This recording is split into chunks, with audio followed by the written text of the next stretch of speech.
আজি আপোনালোকক দেখুৱাম কম্পিউটাৰৰ ড্ৰাইভ কেনেকৈ পাৰ্টিশ্যন কৰিব পাৰি। ড্ৰাইভ পাৰ্টিশ্যন কৰাৰ কাৰণে আপোনালোকে যাব লাগিব নিজৰ কম্পিউটাৰত,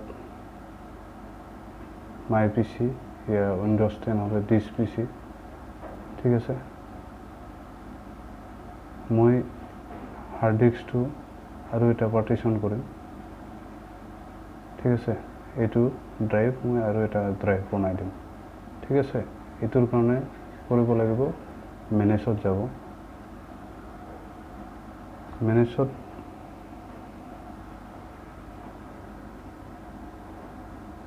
মেনেজত যোৱাৰ পিছত ডিস্ক মেনেজমেণ্টত যাব।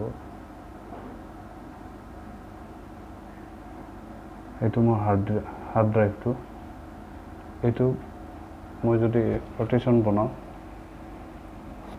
ক্লিক কৰি লোৱাৰ পিছত ৰাইট ক্লিক কৰক, তাৰপিছত শ্ৰিংক ভলিউম কৰি দিয়ক।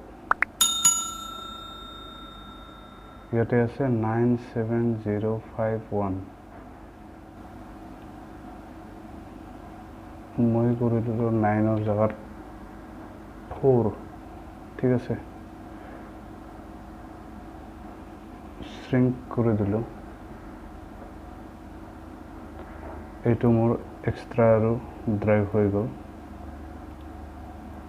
কিন্তু ড্ৰাইভটো এতিয়াও সম্পূৰ্ণ হোৱা নাই। তো তাৰ কাৰণে ইয়াক ৰাইট ক্লিক কৰক, তাৰপিছত নিউ চিম্পল ভলিউম ক্লিক কৰক, তাৰপিছত নেক্সট কৰক, তাৰপিছত নেক্সট কৰক।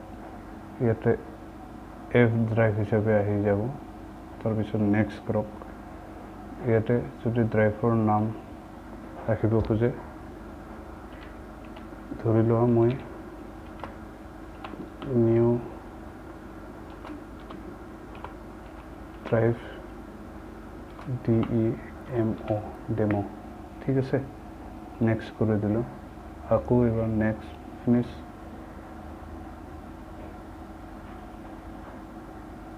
হৈ গ'ল। এতিয়া কথা হ'ল এইটো ড্ৰাইভটো হোৱাৰ পিছত এনেকৈ পেজখন অট'মেটিকলি কল খাই আহিব। এইটো কাটি দিলোঁ, এইটোও কাটি দিলোঁ, তাৰপিছত এইটোও কাটি দিলোঁ। এতিয়া ভালকৈ চাওক, ডাবল ক্লিক কৰি এইটো আহি গ'ল না। এইটোৱে মোৰ সেইটো ড্ৰাইভ যিটো নতুনকৈ বনালোঁ, এইটোৰ পৰা এইটো বনাইছোঁ, হয় না। কথা হ'ল মোৰ দুটা ড্ৰাইভ আছে আগৰ পৰাই।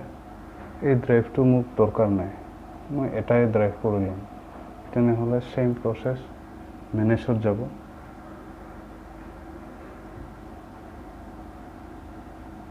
অলপ সময় এড কৰিব,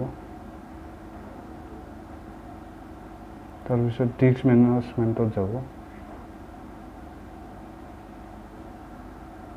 এইটো ড্ৰাইভ যদি মোক নালাগে, এইটো ড্ৰাইভত ক্লিক কৰক, তাৰপিছত ৰাইট ক্লিক কৰক, তাৰপিছত ডিলিট ভলিউম ক্লিক কৰক, তাৰপিছত ইয়েছ দবাওক। আনলকেটেড ড্ৰাইভ হৈ গ'ল। এইটো এতিয়া ইয়াত কনভাৰ্ট কৰিবৰ কাৰণে ইয়াত ক্লিক কৰক, তাৰপিছত ৰাইট ক্লিক কৰক, তাৰপিছত এক্সটেণ্ড ভলিউম ক্লিক কৰক, নেক্সট ক্লিক কৰক, আৰু নেক্সট ক্লিক কৰক। একো চেৰ নকৰিব আৰু ফিনিছত ক্লিক কৰক। হৈ গ'ল, কাটি দিলোঁ। এতিয়া সেই ড্ৰাইভটো নোহোৱা হৈ গ'ল, ইয়াতে আহি গ'ল, ঠিক আছে। এইখিনি আছিল আজিৰ ভিডিঅ'টো কেনে পালে? যদি ভাল পালে লাইক কৰি দিব, আৰু চেনেলটোত যদি নতুনকৈ আহিছে ছাবস্ক্ৰাইব কৰিবলৈ নাপাহৰিব। জয় আই অসম।